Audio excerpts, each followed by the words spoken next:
Good evening. Nice to see you all. Welcome to our Cambridge Community Board May meeting. As always, we start with a karakia, which I will say and then translate for you if you so need it.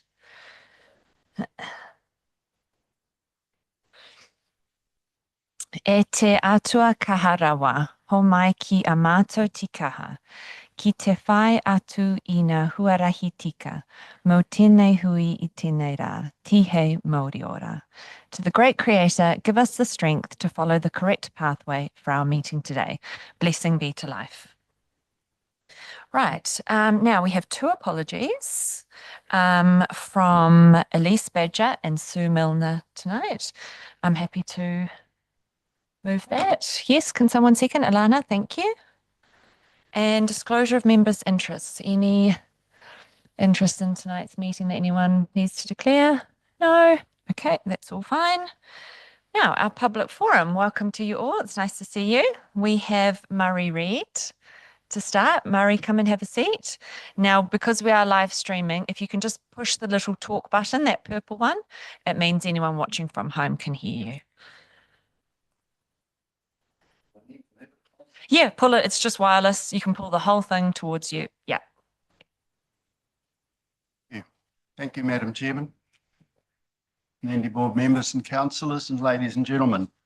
My name is Murray Reid. I'm a relative newcomer to this neck of the woods. I'm well and truly retired. Been living in Leamington for just on 6 years. I thought I'd retired. I have been a community board member in another place. I thought I was well and truly retired from local body activities, but I've become a little bit more involved just recently. First of all, the bridge with the exercise was a stimulus, but my surprise, after living in Leamington and thinking I was represented, I discovered that there's not a soul living in Leamington that is represented by a councillor or on a community board. So that sort of wound me up a wee bit, considering that Leamington's 20% of the population of Waipa district. Even more, I find that many of the councillors that represent Cambridge don't even live in Cambridge, but that's another story for another time. But I'm not here to talk about that tonight. I'm here to talk about fluoride. I was aware that an anti-fluoride group were going to be talking to council, but I couldn't, the community board, but I couldn't figure out when. But I've discovered that's already happened. So I just want to put a counter story. Now look at me, I've been around. I wasn't born yesterday, I was born nearly 79 years ago. I've lived almost all of my life in either Hamilton or Auckland, as have my 2 daughters and my 4 grandchildren. I have less than 10 fillings in my mouth. My daughters have none, my 4 grandchildren have none. They too have lived in the same places as me, either Hamilton or Auckland. Hamilton and Auckland, of course, have had fluoridated water since 1966. So I suspect I could say with some certainty that I'm a living, walking advertisement for fluoride in that regard. Now, some of the things that are said about fluoride need to be put into perspective. Fluorine is one of a group of elements on the periodic table, starting with chlorine, fluorine, iodine, and bromine. We don't have to think about bromine because it's not used for anything really other than firefighting, or a few swimming pools are treated with bromine. But certainly chlorine, iodine, and fluoride or fluorine are in our food. Sometimes they're in our food just because they have to be, and sometimes they're there because the government says they should be. And one of the examples of that is iodine has been mandated by government in New Zealand since 1924 because New Zealand soils are iodine deficient. So iodine has been added to salt by government decree since 1924. More recently, it's been added to bread. Not all bread, but the common or everyday loaf that we buy at the supermarket. There's another thing that's added by government demand to bread, and that's folate. And any woman that's ever heard of spina bifida knows that that's not a good thing to have in a child. So, but folate is the best attack for it, and the best way to get it is in bread. And the government says that's how it happens. So you don't want folate in your bread, you can buy breads that haven't got it in it. So that's another story. But let's look at fluorine for an example. Fluorine, the element, as opposed to fluoride, is the 13th most abundant element on the face of the earth, 13%. It's the 13th, sorry. It's found naturally in all sorts of places, but most commonly in water. There's places in America where, if you want to talk parts per million, and I'll come back to that, in America there are places where the fluorine level in water is up to 13 parts per million. The government is saying we should have it in our drinking water as 0.7 parts per million. Funnily enough, the Waikato River naturally has 1 part per million in it. But that gets wiped out when the water is processed before it goes into our pipes. So what the government is saying, 0.7% fluoride, is actually less than it would be having if we drank it straight out of the river anyway. But as I said, it gets stripped out when the water is processed. Now, per parts per million is something that none of us understand. But if you looked at per parts per million in a linear sense, lengthwise, I think you'd agree it's about 25k from here to Tiamutu, roughly. Right. Well, the fluoride content, if that water was stretched out over 25 kilometres, would add up to that much. It's infinitesimal. And so saying it's still a poison, but everything else that we have around us or in us or about us or ingest is a poison as well. Oxygen's a poison if that's all you're inhaling. You'd have too much of it. Nitrogen's exactly the same. And yet that's what the air we breathe is. It's mostly nitrogen, about 20%, I think, oxygen. So it's all a matter of degree. And when you think that much in 25k, it's almost infinitesimal. I can't read with those on. They say that that fluorine is a neurotoxin, and it is. And they also say that it's a neurotoxin with no safe limit. However, the scientists say that alcohol has no safe limit either. And yet I'm heading home for a savvy when I'm finished here.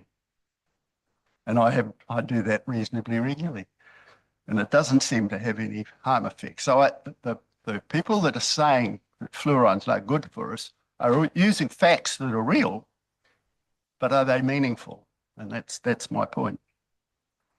I understand that not so very long ago, a high court decided that backed up really the people that are anti-fluoride, saying nobody has the right to medicate me without my permission. And a high court judge stood up and agreed with it, or the high court stood up and agreed with that sentiment. I understand the New Zealand Health Board, Health Department, has told the councils that have been asked to add fluoride or told to add fluoride to their water have been told to ignore that. And I think the reason they've told the councils to ignore it is it's because it will be overruled by government who have the power to do so. And I back that up by saying they've been doing it since 1924 in the case of iodine. So everything that we have to do is our decision, surely. But my argument is we have a government that's elected to make decisions on our behalf. And the government has decided, on advice from the health department, that we should add some things to our foods, etc., for the common good. Not for your good, but for everybody's good. And I get a little bit antsy when people say, but it's me that counts. No, it's not. It's all of us that count. And I object to people saying, I can't have fluoride in my water because they don't want it for various reasons, whether it's health reasons. They can always walk away from it. They can drink bottled water. They can install filters in their tap supply that will scrub it out. But they shouldn't have the right to dictate to me that I can't have it, because the greater good overrules, in my opinion, your good and your good. And I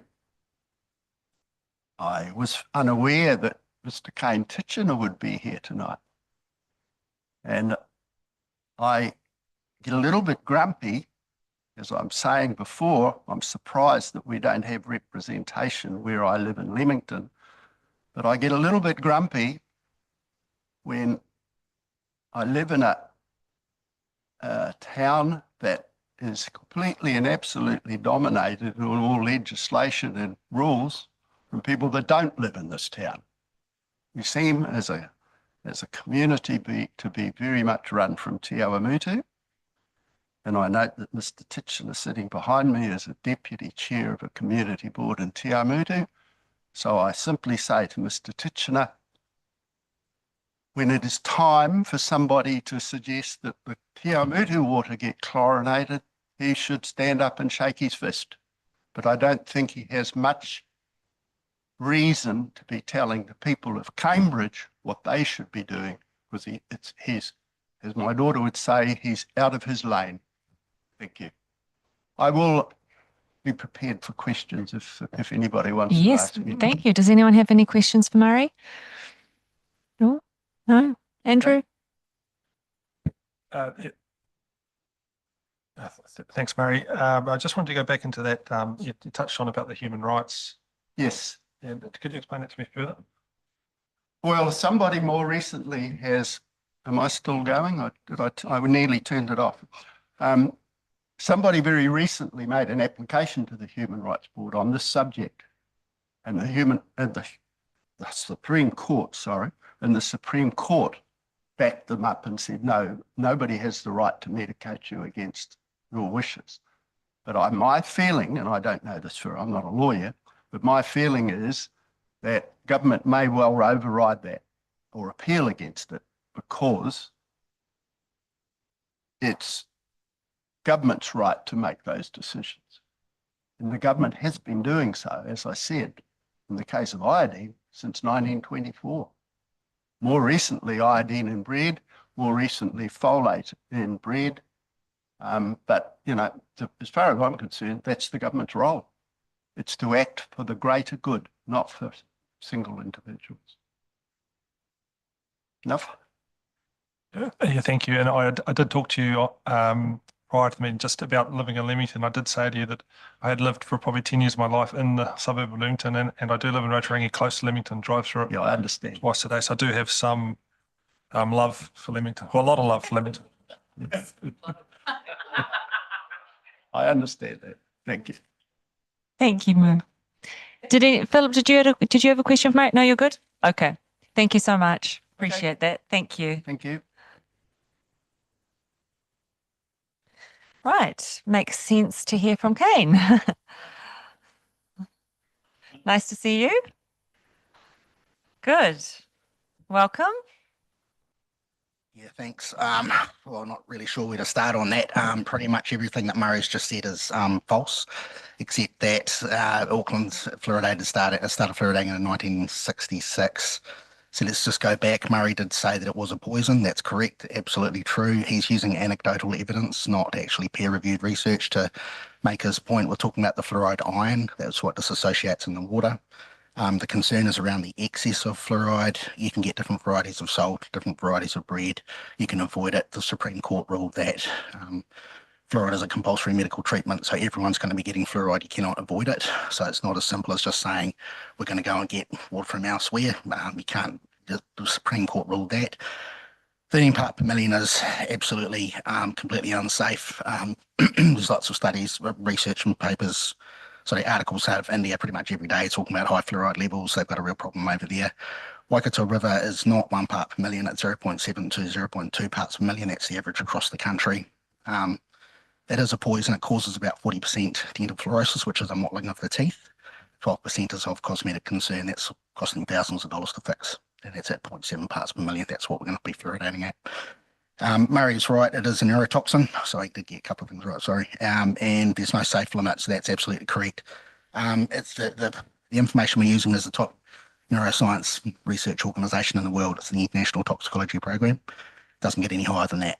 All right. So didn't want to spend too long talking about what Murray said, but I think it's pretty clear just to tidy that all up, that what Murray said was just completely factually incorrect. So, and I'm happy to debate Murray in public if he'd like to do that. Due to your time limit, I'd prefer for you to carry on with your presentation rather than focus too much on what Murray said. Cool. So I've sent you through the my motions, and I've sent through the responses from staff. I'm going to send the responses to that through to you.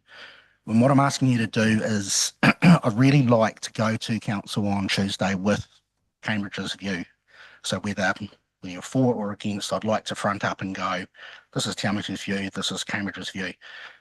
To Murray's point, which is something I do want to cover, I am from Te Awamutu, but the problem with this issue is that you get scope shift. So it's Cambridge and then it's all Te Awamutu, and then they'll come back and say, oh, there's no noise in Cambridge, so there's no problem. So we have to actually fight it everywhere, okay? Waipa District Council hasn't included the background information. I'm hoping we can add that in before it gets to the next week. 2 major recent studies, the Catfish study and the Lotus study, have been published in the last 12 months. They basically show that there's a very, very small benefit to fluoridation. The Cochrane collaboration states there's a slight benefit. That's come out in an abstract in the last sort of 2 months. So there's no real benefit to fluoridation anymore. We're fully aware of that. The NTP report is being disregarded, and no marginal safety is included in that. So, for example, Grunge in 2023 identified that 1 IQ point is lost at 0.3 parts per million. We fluoridate at 0.7 parts per million. And when you apply a safety factor of 10, you get to 0.03 parts per million, which is essentially 0, right? That's what we're talking about. That's a safe level for everyone in the community. 6 out of 10 elected councils that have been directed to fluoridate. 6 of those councils, Far North, Whangarei, Kawerau, Tararua, Nelson, Waitaki, have requested extensions. 2 have received them. The staff recommendation is to not go for an extension. You'll be a complete outlier in doing that. You'll be fringe minority, as they like to say. I'm going to skip ahead a little bit. Rotorua and Horowhenua have paused their work on implementation. Hastings has actually started their fluoridation, and they're going to be taken to court on the 16th of May. So we're getting into the litigation now. So I think Joe have always said there's heaps of time to have conversations. We're kind of at the sharp end of it now. So people are going to be taken to court now. Next one, we're asking for an independent panel on the motion. And basically the council is saying they don't have the responsibility, the Ministry of Health are actually responsible, council doesn't have the expertise. What I'm asking for is a letter to be written to the Director General of Health asking for a panel of independent scientists. I'm not asking for the council to do anything. They don't have to agree to anything. What I'm saying is look at the evidence that's been presented, right, that I've provided, and go write a letter and say, can you have another look at this, please? That's all that motion is about. So I think staff are taking a bit of a liberty there and just trying to dismiss it. The issue is, and this is the key thing I want to get to, is 2014 report and the 2021 update that the Director General is relying on states further the claim shift of less than 1 standard deviation suggests that this is likely to be a measurement of no functional significance. Now, the problem with that is 1 standard deviation is 15 IQ points, right? 15 IQ points. What that is referring to is 7 IQ points. It's a 7 IQ point reduction. Now, that is not insignificant. So they have made an erroneous error in their interpretation of this. This is the whole point here. Lead lowered IQ 4.25 IQ points, right? The Ministry of Health defended lead right up until 1996 when they said we should probably take it out of leaded paint and leaded petrol, all right? 20 years later, and there was all sorts of howls of, oh, you can't do that and all the rest of it, right? 20 years later, confirmation, 4.25 IQ point reduction. We are at exactly the same point with fluoride right now that we were with lead. So I don't know how much time I've got, but that's the key point that the ministry, that is being missed, okay?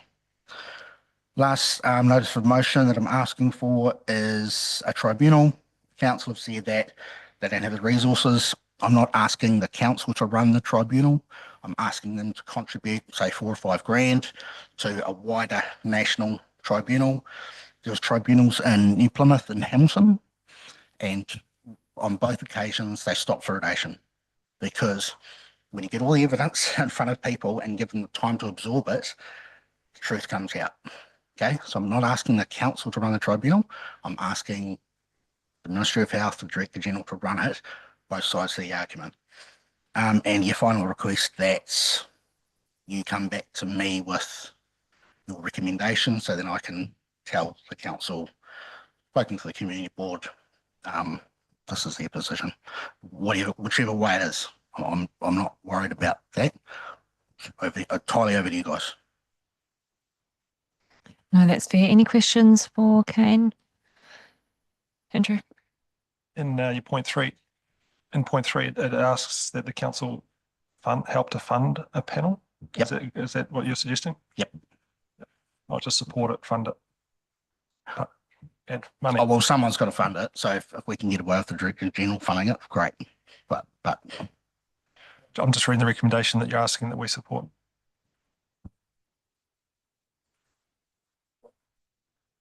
Just Kane, just one about the time pressure for Tuesday. I don't quite understand. And just you know how these things work. Like this isn't an agenda item, and for Cambridge Community Board to decide something, it has to be notified publicly so that interested parties can, you know, have a say on it and stuff. So it seems to me that Tuesday's a little bit of a problem if you're expecting Cambridge Community Board to form any kind of view either way on what you're asking now. that can be, if you wanted to say that, that's fine. I've been coming here for a couple of years now, I guess. And I mean, if you want to say, look, we want to take the time to consider it, that can be your response. I mean, it's entirely over to you. I'm not telling you what to do. I'm just saying I'd like to. I suppose just in terms of the purpose of public forum is for people to come and speak, and the board members are able to ask questions. It actually says in standing orders that there is to be there's no debate or decisions to be made at the meeting by the board members after. So it's something that they can take away and decide. And if they want to put it on their agenda at a later date, they can, and at that time they make a decision and have a debate on it. So really, the purpose today of you speaking is just for them to be able to ask you any questions, but not enter any debate or make any decision. I do understand, though, that you would like to have our opinion for service delivery, and I respect that because you are talking about our community, so it makes sense that when you speak to council, you know what the community board are feeling. I'm really happy for us to talk about that after the meeting together and get back to you. So by Tuesday, you do have something for them. I will make sure that I'm at service delivery too, so that I can either deliver that to them, or I'm happy for you to do that on our behalf. At all? Oh, okay. As per the order. I see what she's saying. Yeah, so just in terms of the way that community boards make a decision, that needs to be a report on an agenda. So I just get asked the question, what does Cambridge think? So I'm just like, Yeah. Okay. We'll have to make sure that this is something that is on our agenda so we can have formal feedback for you. Andrew. You just referenced a national toxicity program and then a catfish study. Like catfish sounds quite anecdotal to me. Can you explain more of those organisations, please? yeah, sure. So I only had 5 minutes, so I couldn't pass that. But Basically, the catfish study is an acronym for the Cumbria Tooth Assessment Program. It's been over 10 years. It's a massive study out of the UK. So, a bit raw. So non-fluoridated. So yeah, basically I can send all that information through to you if you'd like it. Yeah. Please. Would Te Awamutu Community Board consider funding it from your discretionary grants money? Oh, not sure. I have to take it back. Not sure. It'll cost a couple 100,000, I would imagine. So it'll be, we'll need many councils to. Any board members, Andrew? You just talked about lead in comparison to fluoride. There was no public health benefit for lead in the products that it was removed from. Is that correct? Yeah, correct. Yep. So it's okay. Just so it might not be a like for like comparison of pros and cons. For example, lead was just a negative effect. Yeah, there's no benefit for fluoride either, In your opinion. according to the top section. Well, Okay. Any further questions for Kane? No? Great. Thank you so much, Kane. Awesome. Really appreciate that. Thank you. appreciate it. Happy for you two to discuss after the meeting if you like. Thank you. Right, Peter, welcome. Peter Pickett. Peter? Oh, there he is.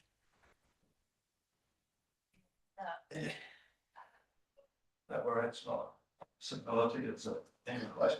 Oh, take your time. There's no rush. Reach across. Right, that microphone I can see is on, so welcome.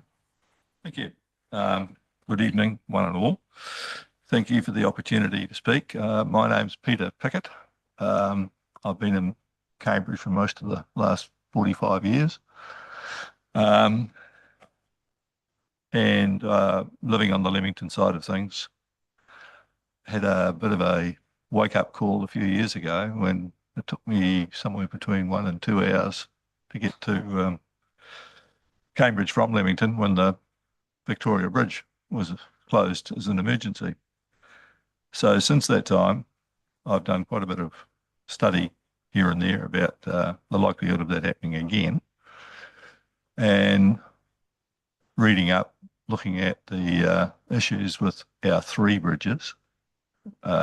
Most people forget the Karapiro Stream Bridge, but that's part of the structure of, or the infrastructure of Cambridge.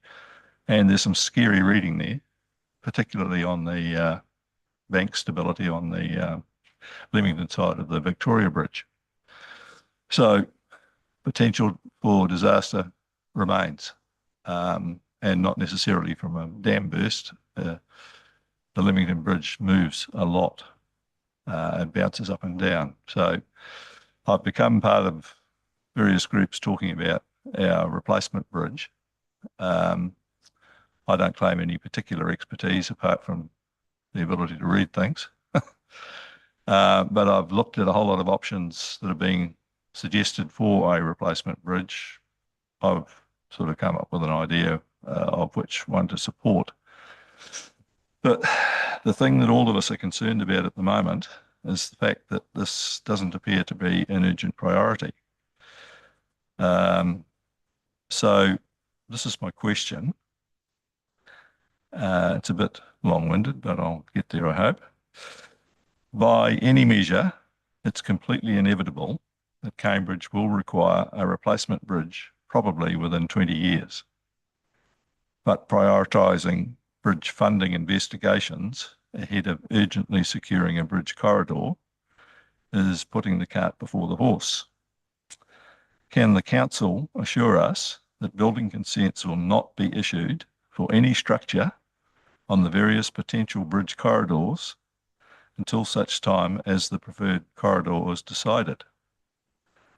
Our concern is that should the council continue to issue consents in the sure and certain knowledge that a portion of these structures will need to be compulsorily acquired and demolished, not only will they be failing to act in the best interest of ratepayers in a morally repugnant and financial disaster, there will be fertile ground for a potential class action, which will add to the cost burden already created. And section values are not decreasing over time. That's all I have to say. Thanks. If anyone wants to. Thank you. Any questions for Peter? Andrew, any comments? You did say you had a proposal. That is your proposal? No, it's my question. The question is the council going to stop building consents being issued in bridge corridors for the foreseeable future? Yeah, I think it's a good question. So I'll just clarifying that. Thank you. Okay. Mike, Phil, any questions? No? Okay. Just watch your mic, Phil. It's certainly a question that we can ask. I had to come back to you. Okay. Thank you. Thank you, Peter. Right, Richard.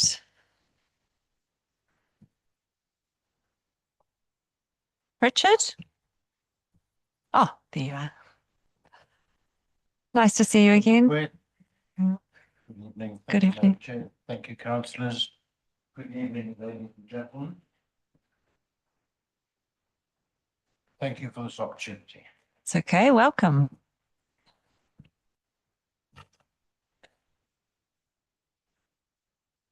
One of the downfalls of living in Cambridge is that there are too many Aucklanders.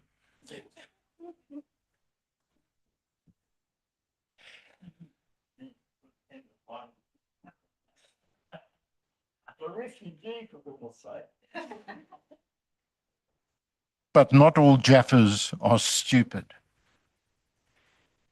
I have worked on and off on a lot of change management projects and worked very closely with the North Shore City Council.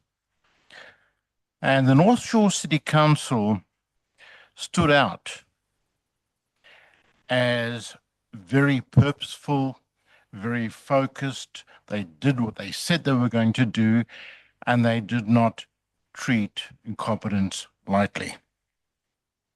However, all the good that was North Shore City Council disappeared when Auckland was put into one big melting pot, and we took upon all the incompetencies, all the infighting, all the gerrymandering, and a lot of very bad smells that things were not on the up and up. So 10 years before my wife and I retired, we decided we are moving out of Auckland because it was very visible Auckland was going to turn into another Hamilton and to another, if you know England, a Swindon. I hope you've never been to Swindon, but you never want to ever go to Swindon. We then did a lot of investigation. Where are we going to retire? And we really did spend a lot of time. And the place was Cambridge, because Cambridge shouted, "We are uniquely Kiwi. We are the best of all worlds. We are Kiwi, we are iwi. This is a very, very special place." Until the Aucklanders got here. And they've clogged the roads. But what this says to me is that who has been thinking here in terms of growth? Certainly the city parent. What's right? It used to be city fathers. What is the correct term now? We used to talk about the city fathers. So we call them the city parents. In their wisdom, gave us a fantastic legacy. In 1909, the guys built this magnificent town hall. Brilliant. They had vision. They didn't spend millions on a company like WSP. They used their brains, they used observation and said, right, common sense tells us this is going to grow. We need some 1909 thinking in this council. Because certainly what is absolutely appalling is that there seems to be very little forward thinking. Now, there's no shortage of urban geographers, demographers, statisticians. We have more data than we can possibly ever use to make a simple decision. And we've got to consider another factor. New Zealand is right in the lower third of developed countries' productivity, and this speaks to it. I don't know how much Cambridge would have spent, or WCC correctly, would have spent on WSP or previous consulting groups beforehand, but all that money has been flushed down the toilet because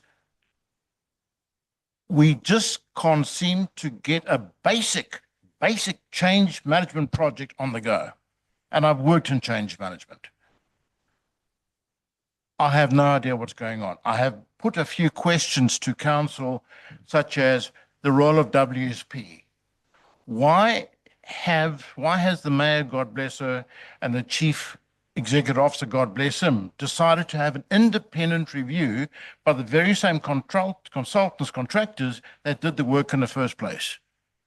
And to have no evidence or no information about the terms of proposal, no information about the costs of this inquiry, no information in terms of when the results of this inquiry independent review will be available to us, and the cost. Now, this isn't a decision-making forum, but hopefully these voices will be heard. I believe that if we are serious, that we don't turn into another Hamilton, that we don't turn into another Swindon. Keep the third bridge, please, with all respect, on the table. I do not believe the council has a mandate to take it off the table. They may have the political ability to do so, but there's an issue of morality. There's that 1909 spirit. That should be held sacred above everything else. So, I believe as a matter of urgency, we should look at building that third bridge, not through Victoria and turn us into a dunghill. There are still a few greenfield areas left, and it should have been blindingly obvious that the area of the Velodrome St. Peter's would have had a natural slipway, so we could have got all the folks from Ahopa, how do you pronounce it? Yeah, those good guys, through there, get all the heavy traffic away from us and keep our little jewel within the green belt absolutely sacred. A curse of New Zealand is all these flipping road cones. So, as a matter of no capitulation, keep traffic away from the town centre, keep it away from residential areas and the business areas. We don't need to ruin this jewel.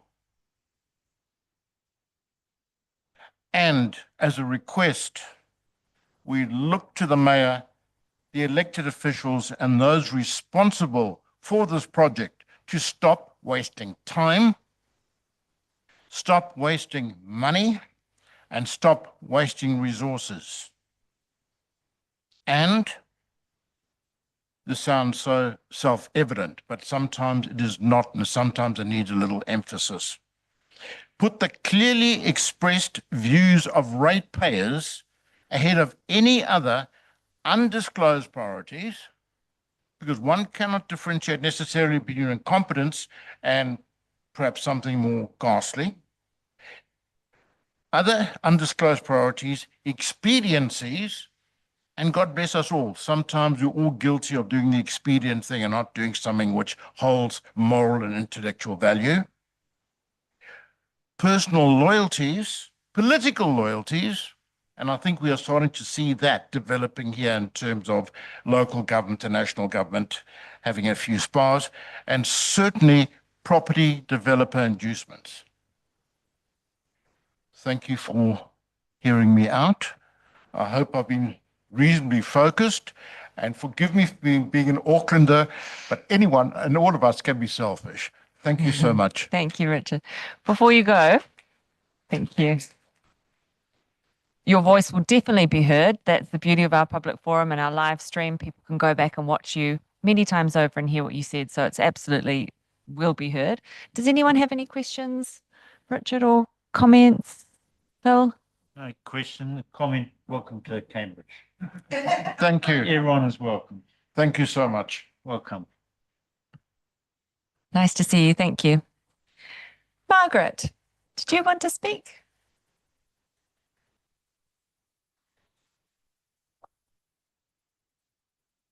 Nice to see you. I don't often speak. That's on. Okay. On Friday, I came into town, and while I was here, I came into the front reception area. I have no problem with the receptionists. They were only doing their job. I asked if I could have our street put on the list for leaf pickup. I was told that no, we are not in the leaf pickup area, which I knew. So I said, yes, I understand that, but I have been told in the past that I can request a leaf pickup and it could be put on the run. And I got told, no, council's position is that the leaf pickup from there is the property owner's problem. It is up to them to pick the leaves up and to dispose of them. I did get a little bit terse, and I said, I don't see why I should be picking up the leaves from the oak trees that are planted on council's verge. I have 7 oak trees within 50 metres of my house. I get an awful lot. We mulch the lawn, we mulch the verge. I'm not picking it up off the road and out of the gutters. So she said, well, I'm very sorry, there's nothing I can do. That's what the position is. It's your responsibility to pick up the leaves from those trees. My question in that case is, which I didn't say to her, is, well, if that's the case, can I chop down the trees? Ha ha, yeah, no way. I got home, turn around the corner, and there's the leaf pickup guy going past. Apparently 3 or 4 other people had rung into council and asked for the same thing, and it was put on the thing. Can somebody please get the thing right, please? It was just very frustrating. So you saying they did come and do the leaf pickup? Yeah, because they'd already had calls about it from other Oh, residents. okay. So when I got home, and I thought, God, that was quick. Yay. Oh, how Good- nice. good service. Really happy. Do you mind telling us what street you're on? I'm on off Cowley Drive, but Okay. Cowley Drive is where all the oak trees are. Yes. On the corner of Cowley and Shadwell. Yes. And I have 7 oak trees within 50 metres of. Oh, well, I'm pleased it got put on the run, but I understand why that would have been. Me, but Yeah, I understand why that would have been frustrating. yeah, but it's just if somebody else was going in and they were told the same thing, Yes. I'm getting told it, and I didn't really appreciate being told that I was responsible for picking up leaves that the council, that have come from council trees and are blowing all over my property. And I did say to the girl, well, if that's the case, yes, I'll pick them up, I'll put them in bags and I'll dump them, but the council get a bill for my time of labour and the dump fees. So Yeah. Okay. I must apologise to you, but I was a bit That's so okay. it's just, can we get it? Yes, you can actually request it and it'll be put on at some stage. I mean, I know we're going to have a whole lot more. We've only got the first fall. We're going to have a heck of a lot more before long. And I Okay. don't want to go through that again and put Yes. the poor old receptionist through me going, what?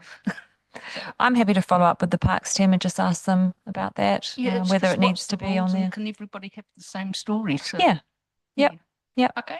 Just make sure you leave me your email address before Yeah. you go, just so I can keep you in that Yeah, loop. that's fine. Sorry, Philip has a question. Yeah, just, well, not so much a question really, but we've always been told in the past when you've got a request is to ring the call number, because that gets lodged as well and passed on to the appropriate department. And it may have been in this instance, it may have been that these other residents did call the call centre rather than going into reception for this request. So it may be in the future on a request or any requests, is just ring the call centre, ring the 823 3800 number. Yeah, I agree with that, Town Philip. number or town meeting number, whatever. I did that last year, Philip, and I had no problems. What I'm saying is it's very confusing to have been told that, and then you come Yeah, in no, and the no. receptionist has a completely different Yeah, story. no, but they may not have known because they may have called, Yeah. and I don't know. So I'm But, asking, they should they should know. They And should be there's- able to answer that Yeah, question. I understand what you're frustrated, and as you know, in the town of Trees, and it's gonna, I've got a stack of them on my place, but I'm on a farm, but. Yeah. Um, I know I've got no show of getting the trees chopped down. I know that, but I can try. Yes. Oh, yes. Thank you, Margaret. Thank you. Appreciate that. Thank you very much. Thank you. Was there anyone else wanting to speak in our public forum? Danielle, hi, nice to see you. Welcome. How are you? Well, thanks. Good. That microphone's on. Terrific. My name is Danielle Shard, obviously, and I wanted to do two things. And that is, first of all, thank the community board members who did attend our town hall or the town hall meeting last week. It was great to see so many of you there, and we're really pleased that it ran so cordially and constructively. So thank you for attending. One thing I didn't mention at the town hall, and that has been mooted, that I'd like to make the community councillors aware of, is that, or just to encourage that the message of keeping the bridge on the table is very real. And from a responsibility point of view, a fiscal responsibility point of view, even if that bridge is not built in 5 years or 10 years, even if people bitch and moan and squabble about what it's going to look like, what it's going to carry, how wide it's going to be, what colour it's going to be, where we're going to import the bolts from, who's going to do the work, none of that matters. What matters is tagging the area of land. And the reason that that matters now is because if you look back retrospectively, if that land had been purchased 25 years ago, that would have been fiscally responsible. Regardless of whether the bridge is built in 5 years or 10 years, if that land is not purchased now, it will never be cheaper than it is right now. Particularly if it's greenfields land that's got no utilities, got no power, no water. It's nothing but dirt. And I would ask the community board to keep this on the table because it's imperative to buy the dirt and it will never be cheaper than now. And I know that there was mention of a class action of residents who get houses repurchased and whatnot down the track, but the council's responsibility to buy the land at its cheapest for anything going forward is surely something that is a community benefit, regardless. In the same way that the Greenbelt is tagged, I want to see a piece of land that is tagged.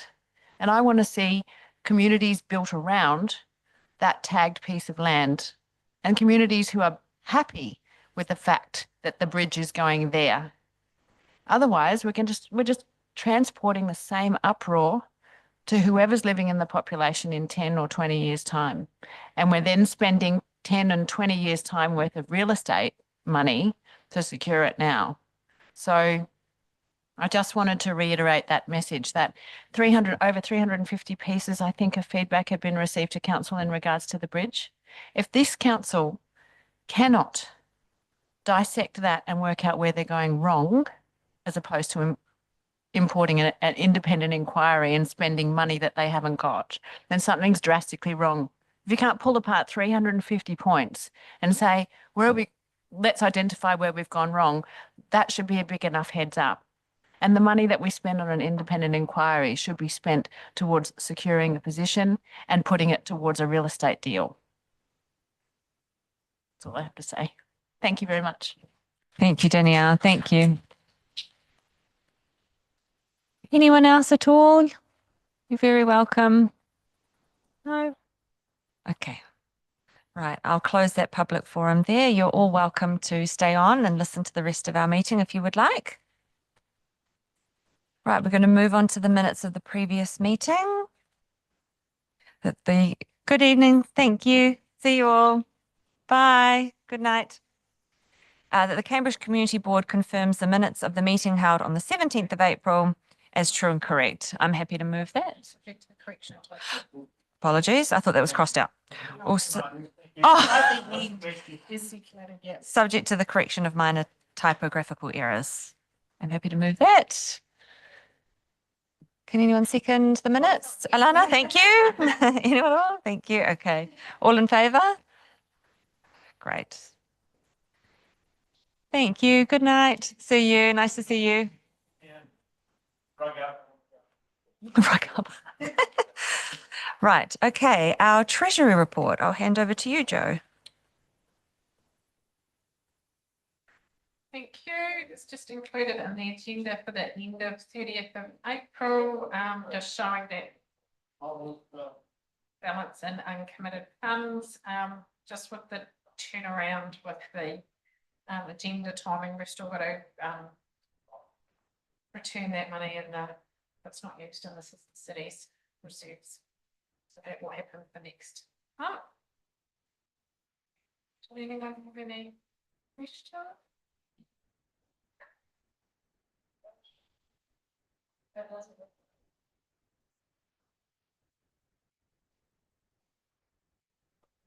No, I think that's fine. Yep. I'm happy to move that. Alana will second, as always. So helpful. Thank you. All in favour? All right, great. Thank you. Right, board members' reports. Andrew, should we start with you and we'll just work our way around?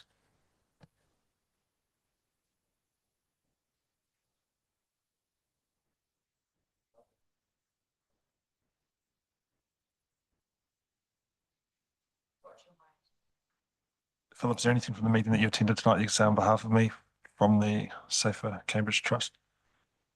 No, there wasn't anything, nothing to report from that meeting. But I did report your comments and your agenda item on your behalf. The Trust is organising a rural event, perhaps I think it was in Rotorangi actually, on May 23rd, I think it was. So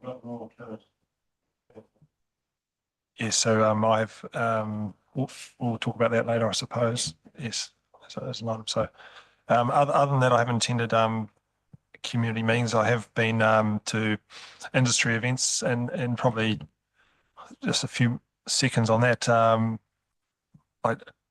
For an update, the dairy farms are going very well. They had a good autumn, so they're doing quite well. But there's industries like sheep and beef that are really struggling. Returns are very low. So if you have any interaction with those industries, please be respectful.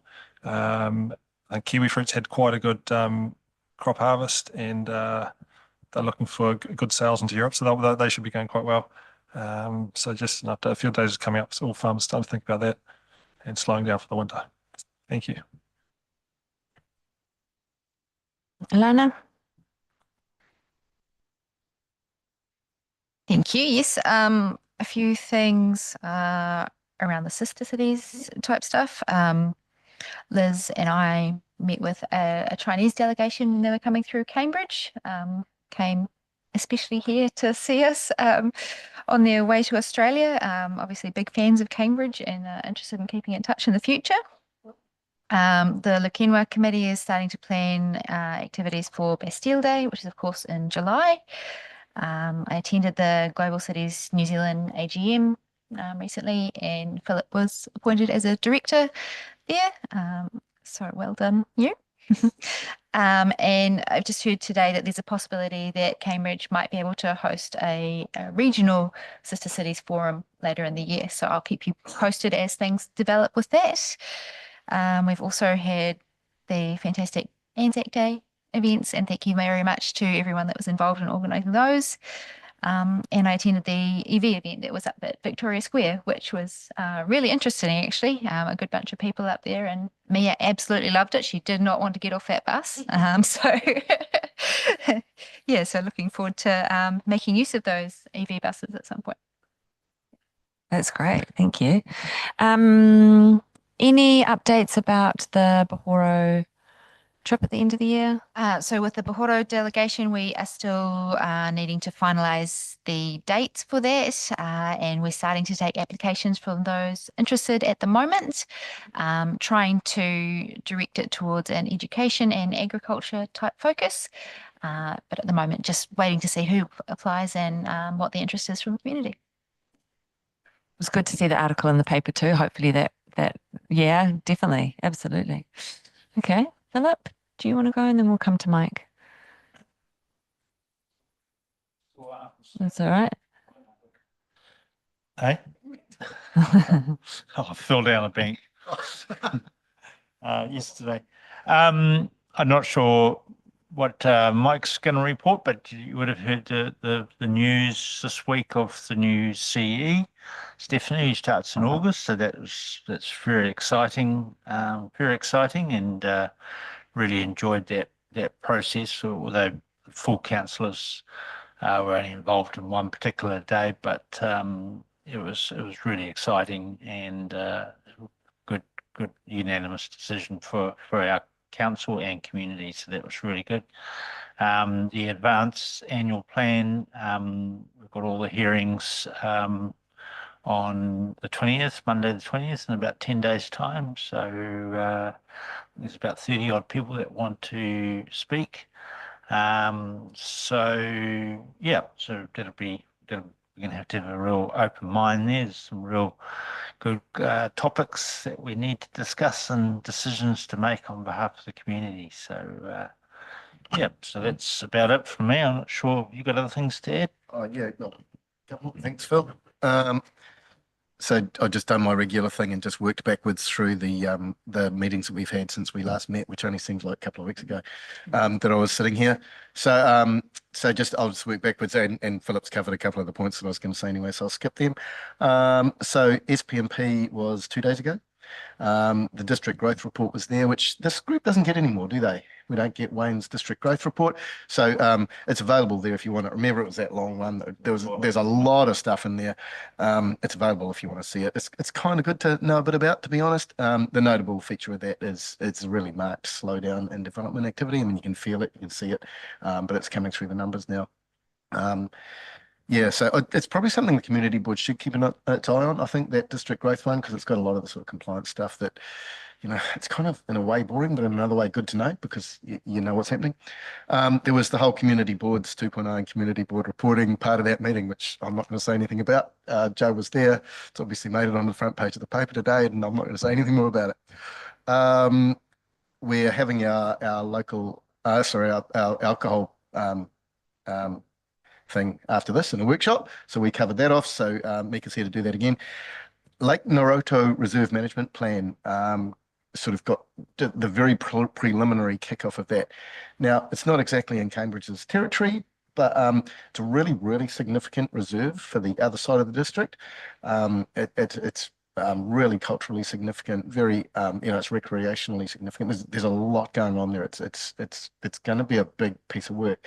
So I just thought I'd put it on your radar. You might want to know about it. You might want to just take an interest in it. It feels to me like it's a sort of district-wide significance. Okay, so wouldn't want you just not knowing anything about it.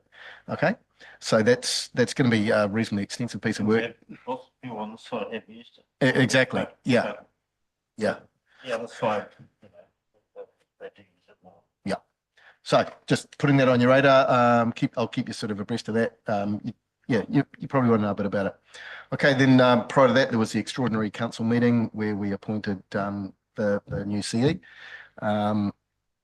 Philip's already filled in on that. Really look forward to you meeting Stephanie.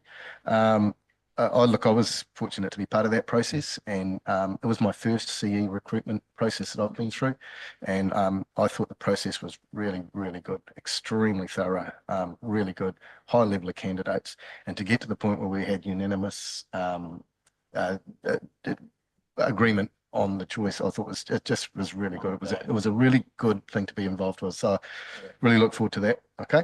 I'm sure she'll make a really fit with this community board, so you'll be getting to know her soon. Okay. Any questions about that before I go on? About that? I mean, that's a really significant thing in our district council and UCE, especially when we had the same one for a very long time. So Does Whakatane have community boards? No. I mean, I don't know. I did ask the other candidate a bit about community boards because it sort of came up, but I should know the Yeah. answer to that. I'm not gonna fire off because I think it does. Yeah. So what you're saying is she'll be very familiar with their value to a community. Yeah, that's what Oh. I was remembering. I was remembering be. four. So no, it's a model that was discussed. Won't go any further. Won't go any further than that. Okay. Okay. Yep. Great. Okay. So yeah, that's a model she's familiar with. Great. Okay. Good question. Mm. Okay. Andrew's then- got a quick. It's great. You say she's just a good person. Does she have familiarisation with the economic climate that the Waipawa District Council compared to her scenario at Whakatane? Perhaps the debt and the rate rises that she's coming into? Yeah, we spent a fair bit of time talking about that sort of stuff. I mean, she's kind of almost local, being Whakatane, and she's South Waikato origins, so she's pretty familiar with our district. So yeah, that's one of the sort of nice things. She's kind of got a head start on some candidate from, completely out of the region or the country or anything like that. So yeah. And the third bridge, hoo-ha. Yep. Obviously, that sort of stuff gets spoken about. When you're coming down to the pointy end with candidates, you start talking about issues like that, so that there's kind of no surprises. Yep. Okay. Then back to 30 April, the council meeting. There are three things I just wanted to alert you to out of this. Kirsty put forward the Anchor Institution framework. And that's probably something you guys aren't that familiar with. I'm picking.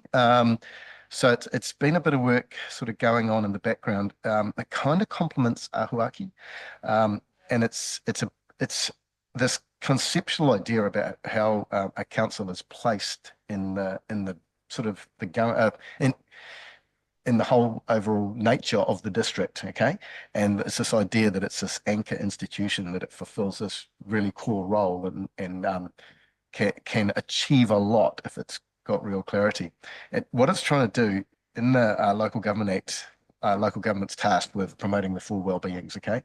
And then you have these sort of general powers, but there's kind of no link between the two. There's general powers and there's the well-beings, and you kind of have to go for it. And so the anchor institution model is trying to sort of, God, dare I say, bridge that gap, and so it's something that I think community boards should be interested in. It fits in with Ahuaki. It's kind of a thing that's developing. We actually approved the initial framework the other day. So take a look at it. And it really fits with community boards, how they think about the district. Okay. So yeah, we should probably get, as that develops, we should probably get perhaps Kirsty to come and talk to the community board about it. I'd suggest it'd be a really good thing to put on the agenda in future. Yeah. Māori wards, you're aware of what's happening at a national level there. Council agreed to send a letter to the minister. Council doesn't get to submit into any committee or anything on this. That's the nature of the beast on this one. So a letter was being sent, just basically ejecting on a range of grounds to how this was proceeding. Okay, and again, it received universal assent around the council table. So it's another one. This is, look, it's a really hot sort of political issue. It's something that I'd suggest community board might want to think about.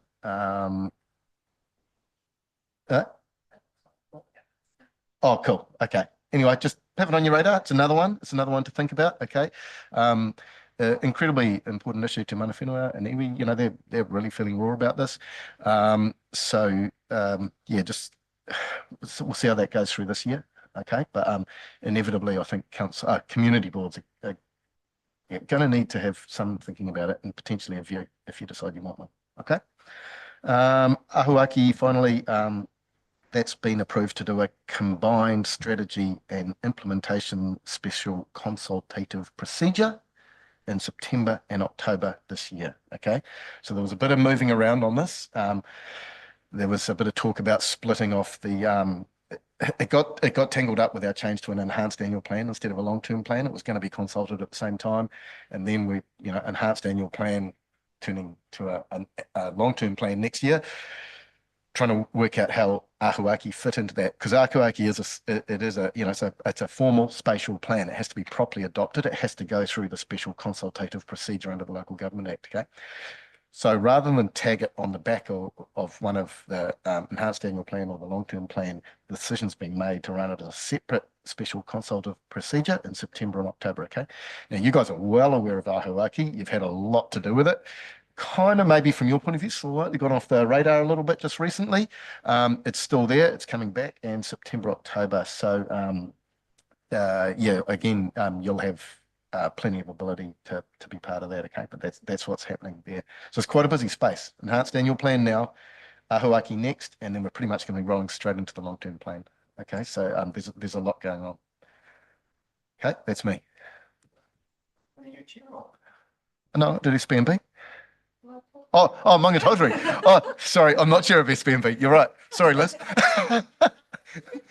Just think I am. Maungatautari Reserve Committee. We met in here last week. That hasn't met for a little while. I haven't a whole lot else to say. There is a reserve management plan in place, and we essentially we receive a report from Maungatautari Ecological Island Trust, kind of make sure it's aligning with the reserve management plan, and we also approve our forward work plan, which that one is still a work in progress right at the moment. But yeah, nothing else for me out of that, Brad, I think. Yeah. Touch on.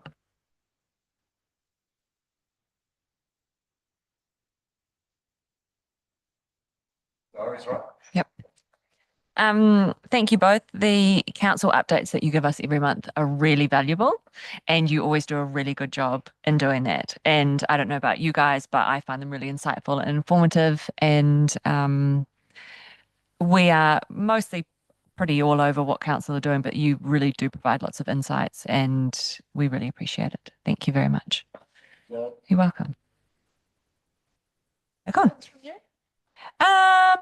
Obviously I presented at SPMP on our 6-monthly reporting.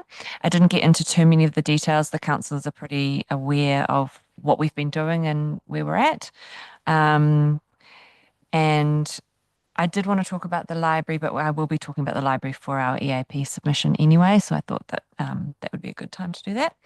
And lots of Cambridge Connections engagement, emails and phone calls and lots of in-person catch-ups and things like that. No urban mobility at the moment.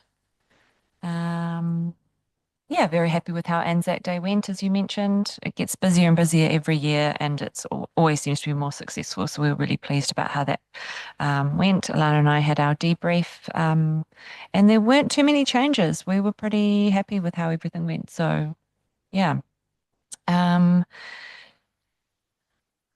Change anything from those events, mate. Mm. The turnout is amazing. It is. And every year we get feedback how special it is. Both events.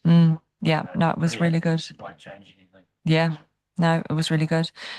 And I think that's me really. Okay, the date of our next meeting is going to be 6 o'clock on Wednesday, the 19th of June. And on that, I'll close our very brief meeting with our final karakia. Tipo hihiri, tipo rarama, tipo o ti whakaro, tipo o ti tangata, tipo o ti aroha. Ko ine napo, I here nei I a tātou, Māori ora ki a tātou. Homie huye ta kie. May clarity be yours, may understanding be yours, through reflection, through personal endeavour, through respect. These are the virtues that bind us as one. May we be filled with well-being. Join, gather, unite. Okay, thank you very much, everyone. We will now move on to our workshop on the alcohol policy. I will adjourn, though, just for 5 minutes, just so we can have a stretch before we get into that, because that'll be something we really want to concentrate on. So I'm not sure if Zoe is available to do that for us. Thank you.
Oh, no. Thank you for having me. Thank you for coming. Looking forward to hearing your report. Excellent. So yeah, tonight is just talking about the draft local alcohol policy. So there has been a workshop on this before, but in bits. So this is the first time that you get to see it as a whole completed draft. In between, there's been lots of drafting, but also community engagement, which 126 submissions were received, and the feedback from that has been worked into the draft. And then on Tuesday, this same workshop essentially was presented to the elected members at the Strategic Planning and Policy Committee. So I have received some feedback from that. So I'll just update you on that as we go, what feedback was received from them. And then, yeah, basically how this is going to be is we'll step through a couple of discussion points, which is in the appendices on the table of changes. And yeah, we'll talk about those. And afterwards, if there's any other feedback that you have on the draft, please yell out. Yes. Any questions about that? No. Okay. Cool. So, do you have your table of changes? So discussion point 1. Sorry, I don't know what it is in your thing.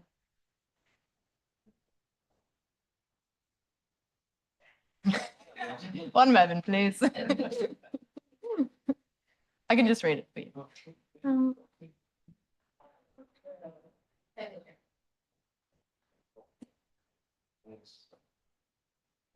Beautiful. So the discussion points are marked out in red, so hopefully easy to find. But discussion point 1 is, the discussion points are basically some of the bigger changes, some of the more interesting changes that you should be aware of, and some things which you might not have seen before. So just drawing your attention to those. But yeah, the first one is inclusion of condition that renewal of licenses can be effected if the District Licensing Committee and ALA consider there has been a substantial change in the operation of the off license.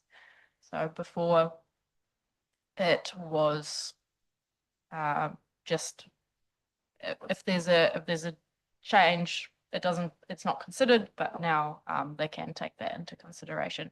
And this is just for off licenses.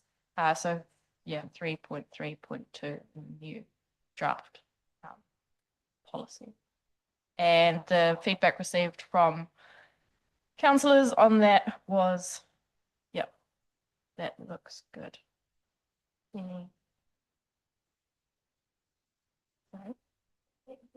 Thanks. Yeah, sorry, I don't have diligence. What would you consider to be a substantial change? Left that up to the DLC to decide. They are, thank you. I mean, that's their job. That is what they are trained in. It is, a lot of these things are very case by case basis. So it's quite, I think you open up a can of worms by defining some things too finely. And yeah, they are professionals at this. So that's why it's worded like that. This is probably more of a Carl question. Yeah, sorry, I could definitely provide one to you, but I'd have to ask. I don't want to lead you astray. Yeah.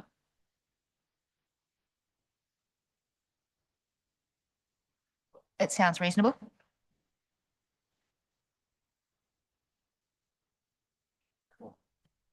I'll just write that down, so get back to you on that.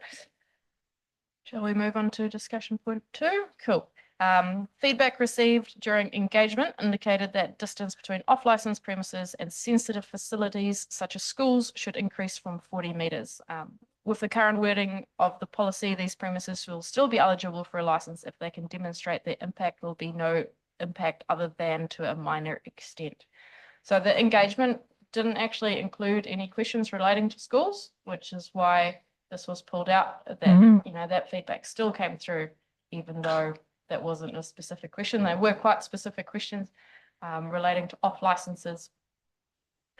So the feedback we got from councillors on this was that is possibly something that should be pulled out during the special consultative procedure, of the formal engagement that's still coming on this. Yeah, possibly put in a couple of options there. What we're playing with at the moment is possibly putting in something like minimum of 40 meters, so keeping it what it currently is, but something along the lines of at the DLC's discretion, if it's a greater distance, but the impacts are still being felt. Can you remind us of what some of the other sensitive facilities are? Yes, so it's we've included now marae, places of worship, health. Oh, yes, sorry, yep, hang on, yep. let me just, sorry, it's been a long day. I'll find the exact one, so I don't. And schools obviously includes high schools and tertiary stuff? No, not tertiary. Okay, just anything under 18, I'm assuming. Yeah. Sensitive facility means school, early childcare facility, place of worship, rehabilitation treatment centre. Oh, yeah. Or marae. Okay.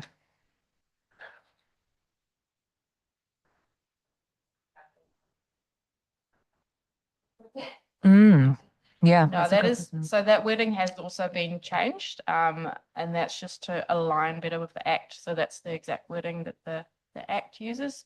And again, it's kind of purposefully vague, because again, it's so situational. Once you're into that legal kind of language, there's a whole lot of case law sitting behind it. So it's no accident that it's echoing the legislation. It's always the best thing to do, because then decision makers have got something to fall back on, like more than minor. It's a real legal term.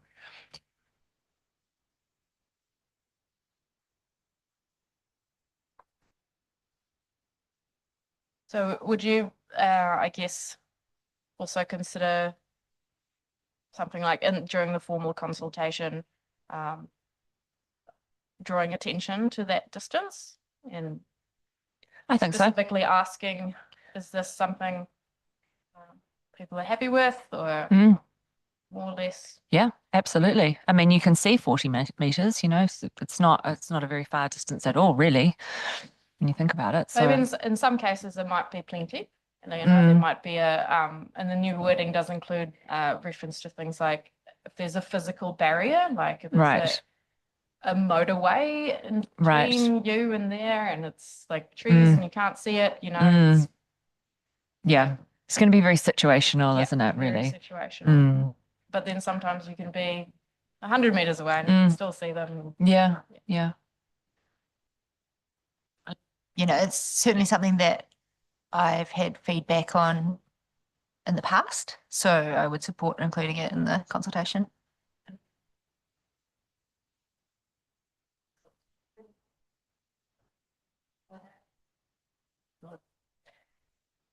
Point 3.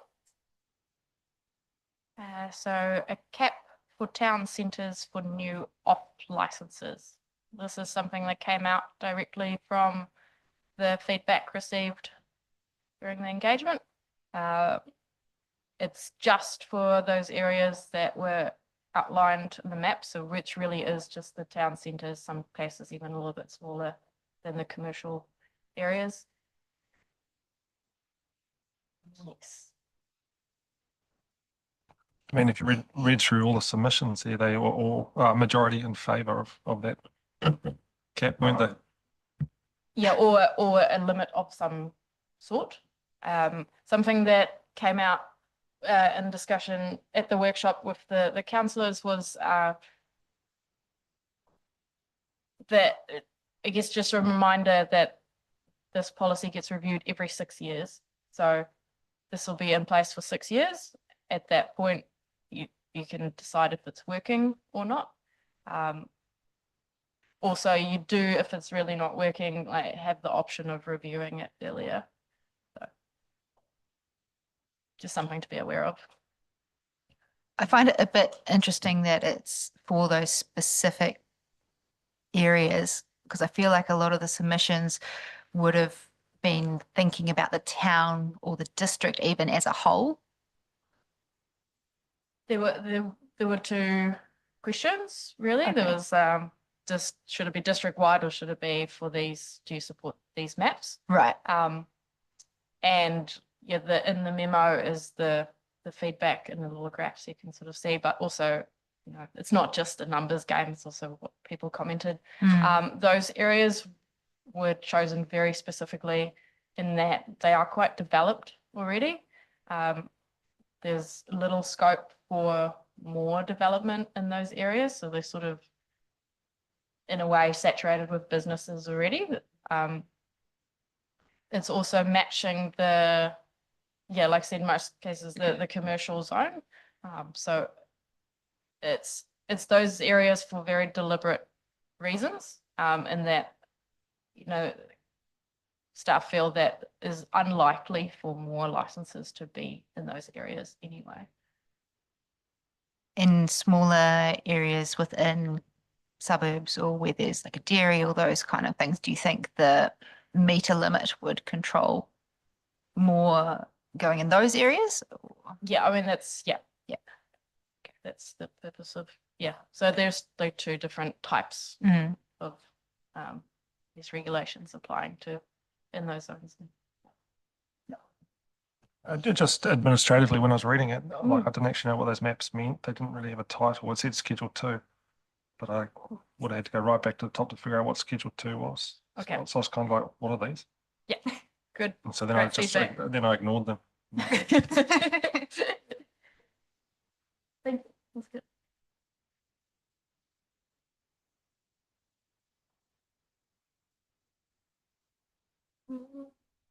No, I You're just thinking. no, just it certainly feels like more people would be in favor of a cap.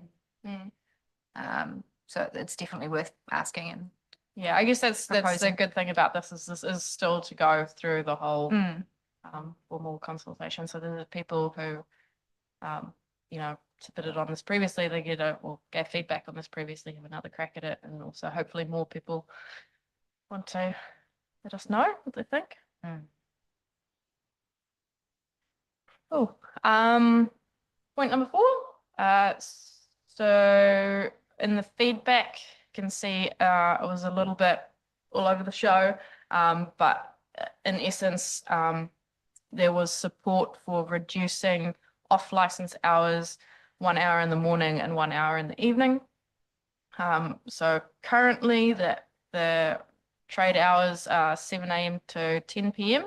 And in the draft, it's been reduced to 8 a.m. to 9 p.m. The feedback received from councillors was to leave it at the current hours. There was quite a bit of discussion around this. Yeah. Yeah, nothing more to add. Any feedback on that? Yeah, just reading the submissions, particularly the business people, was quite a annoyance to them to have to look on the shop that section of their store at 9 and then continue business till 10. That's quite. So that is just to clarify, I guess what you're talking about is just supermarkets. Remember there are other retailers as well. And again, not many points of feedback, but there were actually some that, very, very few, but there were some that were actually in support of reducing the hours of their business. Touching on the supermarkets, their feedback was to have some sort of differential between true just bottle seller versus supermarket. Is there any, can you inform us about any thinking on that? Yeah, it was actually something that was looked at, but it's something that came up in Auckland's proposed local alcohol policy, and they were stuck in the courts for 6 years on that. And yeah, the fairness of splitting it like that can be a bit problematic, just because how the legislation's written, they are essentially the same thing. They don't get distinguished. So Is this something that would also be at the discretion of the DLA or the hours, yeah? no, this is one of the things that It's in concrete. essentially it's actually kind of interesting. The hours in the one-way door policy are like almost a different type of legislation than the rest of the policy. So this is definitely a direct influence from council, the hours. Well, when I was reading the submissions, they had a number after the name, and it started in the 50s, and I thought, oh, this is their age. And I thought, oh, that's representative of Cambridge. They're all in the 50s and 60s and 70s. And then it kept going up to 100, and I was like, oh, that's getting a bit old to be making a submission on alcohol. So, but then it led me to think, you know, do you gather some sort of demographic information about the submitter, and how have young people been engaged to say what they think about for example, point 4? Great question. Yeah, so that I guess would have been your first exposure to our new software that's that we're using to deal with the submissions. No, we do not gather that information. I guess for this one particularly, you know, people might be less reluctant to give their thoughts on something if they have to provide a lot of their personal details. They generally try and keep it minimal information that you have to provide.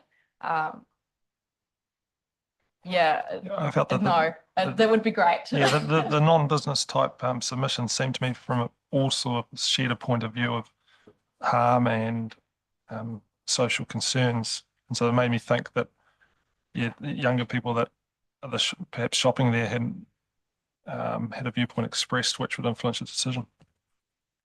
One of the things that we do want to do when we come to formal submissions is try and get those different areas of the population open to ideas of places where we can have a pop-up, because it is being alcohol, it's a little bit problematic.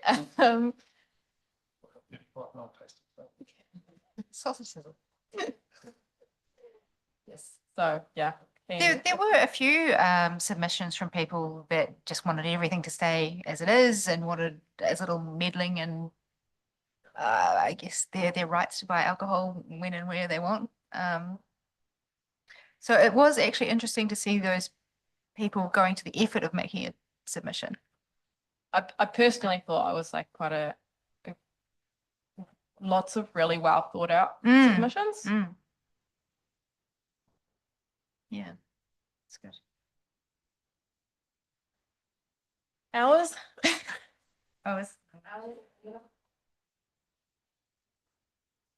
I tend to think the later morning retain the night. So Yes, 8 till 10. correct. Or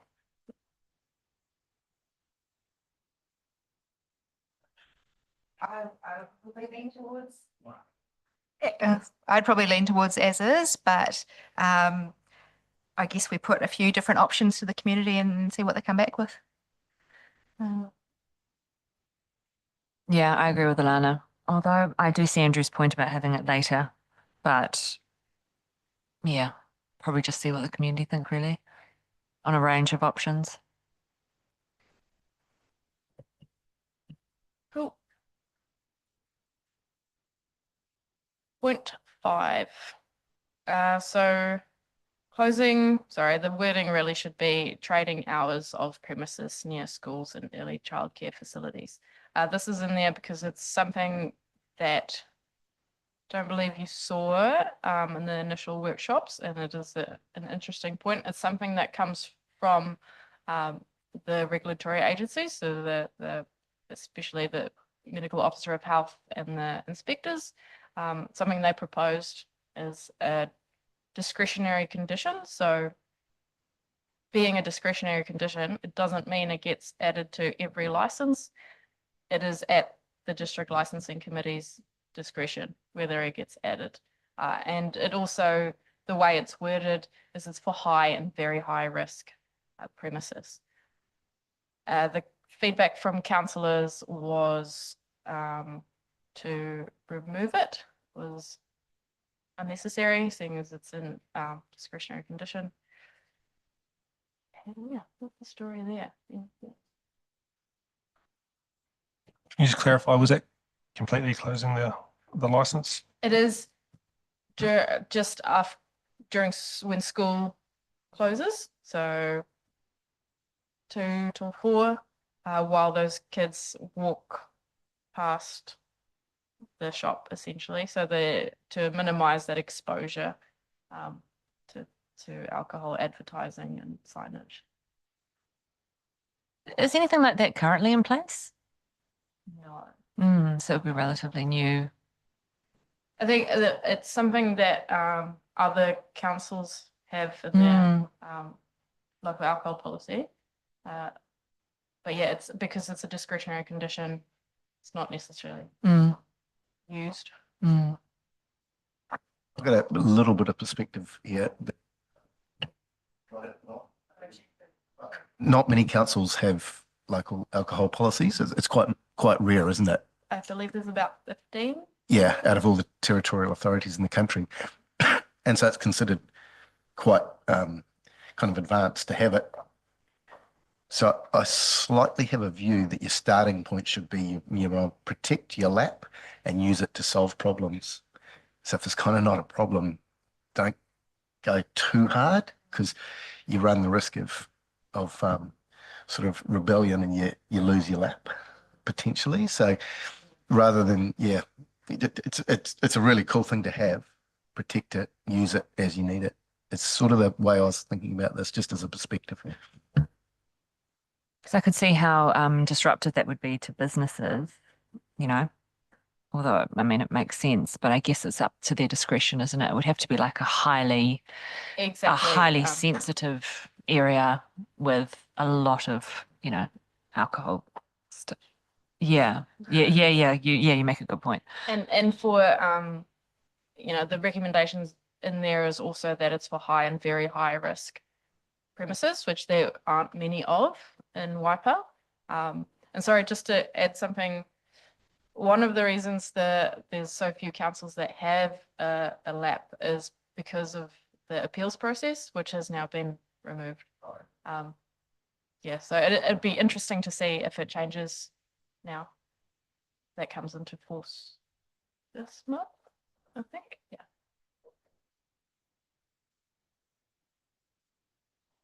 I would leave it as discretionary for the.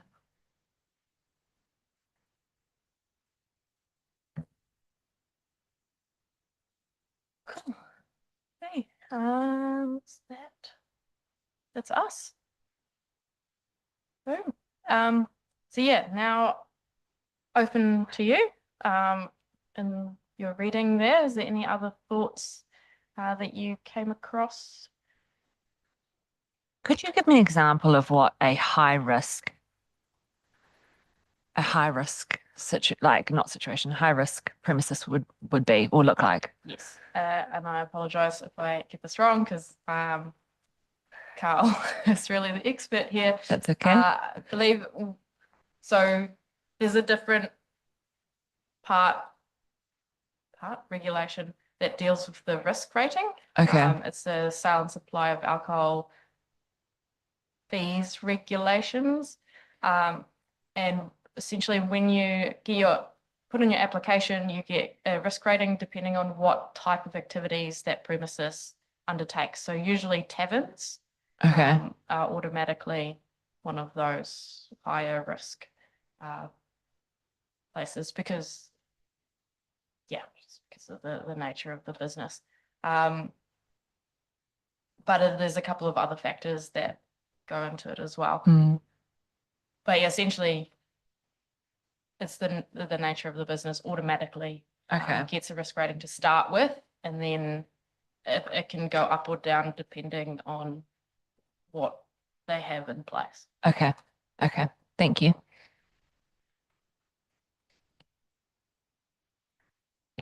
When I was reading, I was expecting at the end to have some appendix report about the ill effects of alcohol in the community, and there it was, and I got no trouble with that. I just, for my learning, have you ever seen any reports about how alcohol and the social effect possibly on people having a good time or well-being or connection? You know, we all, probably the majority of people in the community consume alcohol.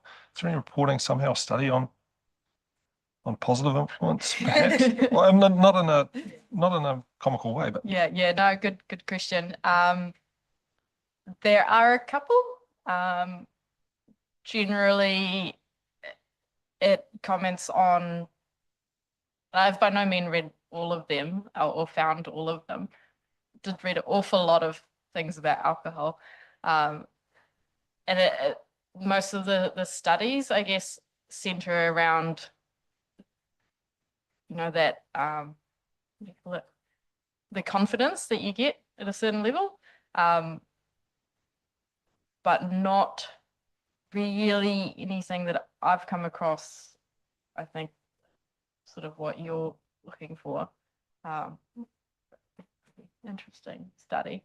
But yeah, that social impact assessment that was created, that was as balanced as possible, you know, trying to pull evidence from both sides. But I guess the thing that, you know, depending how you use it, it doesn't matter. It comes down to alcohol is a drug, whether you experience any of the ill effects from that or not. But it is something that I think under different social circumstances would be classed as a carcinogen. yeah, I suppose it's just an unattended lens as how we approach it, as a sort of death by a thousand cuts and a tightening noose. And just to preface it, it's got pros and cons potentially. And if we looked at it from that perspective and lens at some part of the discussion, I think is valuable. Yep. I mean, it's by no means the Sale and Supply of Alcohol Act, I guess, looks at both those sides. Our council has one role in it, so it looks at the responsible sale and supply of alcohol, but also council's role is reducing harm in the community. It's helping. I disagree. It is council's role. It's not that. It's to represent the ratepayers. According to the Sale and Supply of Alcohol Act, that's what the local alcohol policy is there to do.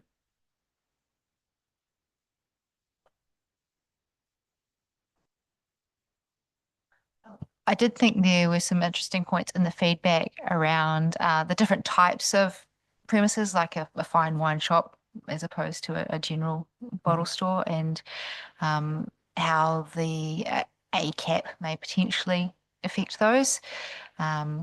But I guess if you're saying that they're already at such saturation in those areas, it's not so much of a problem. But also, I think enforcement really comes into things, because we all know that there's operators out there that are a lot better than others. And in some ways, it would be nice to see some of the bad ones drop off and better operators come in. I don't know how we encourage that, but Yeah. it's just, And that was definitely a feedback that has come through. Whether you do that at the district licensing committee's discretion but then it's a really hard one to enforce. So in terms of enforcement, I guess you have to be practical about what you leave for people to deal with. how much say do they really have at the DLA level? Like, do they have any, I guess, pressure to rubber stamp things as long as it ticks a certain number of boxes, or? Wouldn't be able to answer that exactly. Again, it's not my field of knowledge. My understanding is they are an independent committee. They look at the evidence that is put in front of them. That evidence is provided by what's in the application and also by the regulatory agencies. Yeah, like police and medical Yeah. officers. And that is and they do, and like they act as a court in this space, to a degree. And that they are professionals. So they do have that independence. Cool. And when the applications are notified, are members of the public able to submit that? Yeah, that's part of the process. Touching on Alana's point, I did say in some comments with a fixed number of licenses offered that would mean that some of the more scrupulous people would potentially fall out the bottom if a new applicant came in, taking care of Alana's concern. You know, if more people are applying than there are licenses available, then the people that aren't fit for operation would potentially miss out in a renewal. Is that right?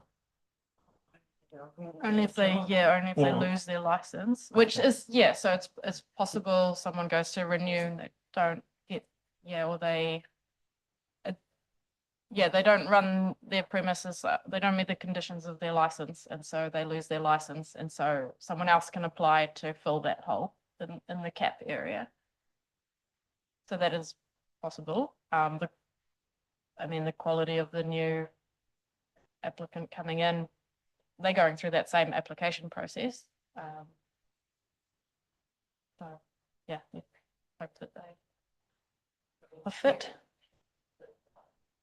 Yeah, there has been one lately. So it does happen. It's not super common, but it does happen. How local is the district licensing committee? The district, obviously district wide, but do they know like the ins and outs of the community, and they're all local people who are appointed to that? They do cover several districts. Okay. So that the members on the district licensing committee don't only do Waipa, they do other districts as well. Okay. It's quite a rigorous process to be in there. So as far as local knowledge, I can't answer that, sorry.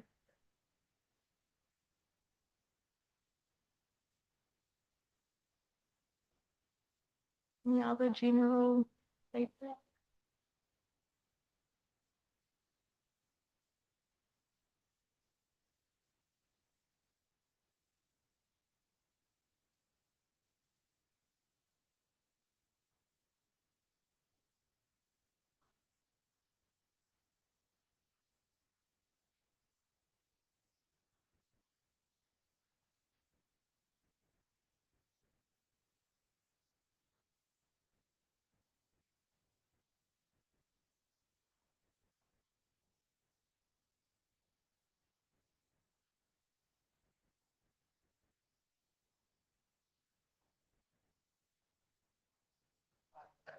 And Yeah.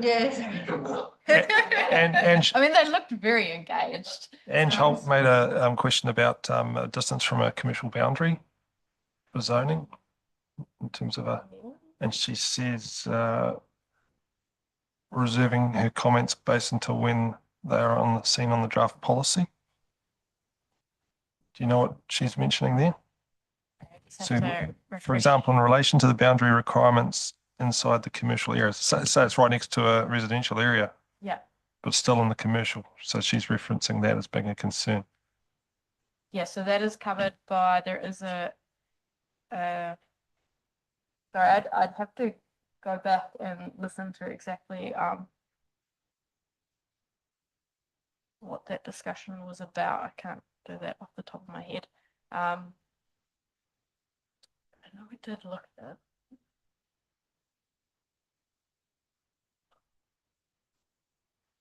They are going to see the same report. Sorry, I can't answer that right now because I don't want to misremember anything.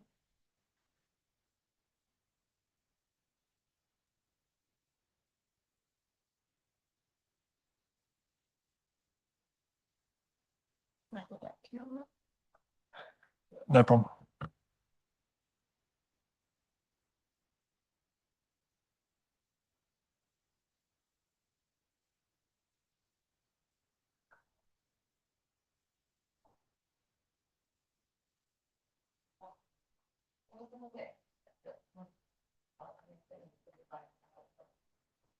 No, I think Amika's highlighted the key points, so no, it's good. Sure. Oh. I quite like the suggestions around the signs for the alcohol and pregnancy. Oh, yeah. Yeah, I thought that was quite a good idea. That's not something council has. No, But but yeah. just an interesting suggestion that had come through the feedback. Yeah. Yeah. Yeah, cool. Thank you, Mika. I just just quickly say, so the next steps is going to Te Amuta and Kiki Community Board of the same, and Whangia Ward Committee, and then in August, hopefully we are presenting everything as a cohesive thing with the alcohol control bylaw and the alcohol fees bylaw to the SPMP committee for sign off for formal engagement. So if that all goes smoothly, that'll hopefully happen in August and September. So we'll be back then. Looking forward to alcohol it. chats. Yes. No, thank you. Oh, great. Thank you very much. Appreciate that. Thank you. Right, that ends our workshop.